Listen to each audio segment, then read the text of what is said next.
ईशा और उसके पूरे परिवार भोलेनाथ जी की पूजा करने लगे और इसके बाद जलाभिषेक हुआ। हर रंगे महादेव कहने लगे।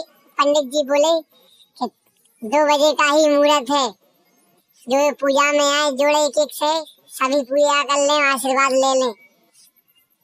आशीर्वाद लेते चले। आखिरी जोड़ा ईशा और सूरज जी का है, लेकिन सूरज जी बोले कि मैं ईशा के साथ जलाभिषेक नहीं करूंगा, मैं तो बिंदिया के साथ ही करूंगा।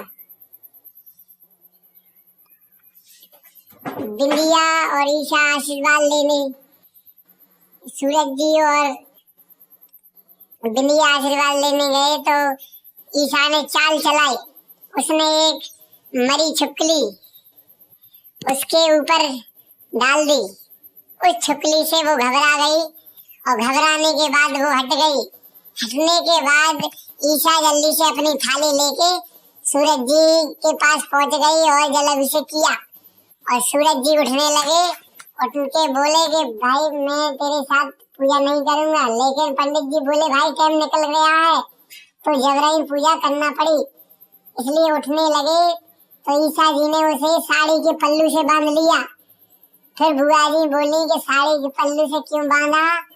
क्योंकि वो बोली मेरे पति हैं, मैं तो बांध के ही रखूंगी, मैं छोड़ूंगी नहीं, छोड़ने नहीं दूंगी, किसी और के साथ नहीं जाने दूंगी। देख में बुआ जी नाराज हो गई और सब में मजाक होने लगा, हंसने लगे सब कि ये क्या बेधर्म किया।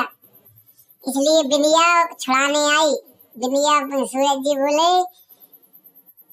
जी बोले कि जिसने बांधा है वो ही छोड़ेगा, ईशा ही छोड़ेगी।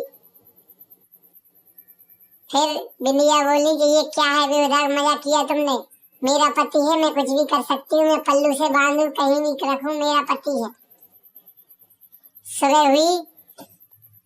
सुबह होने के बाद बिंदिया की सब हंसने लगे।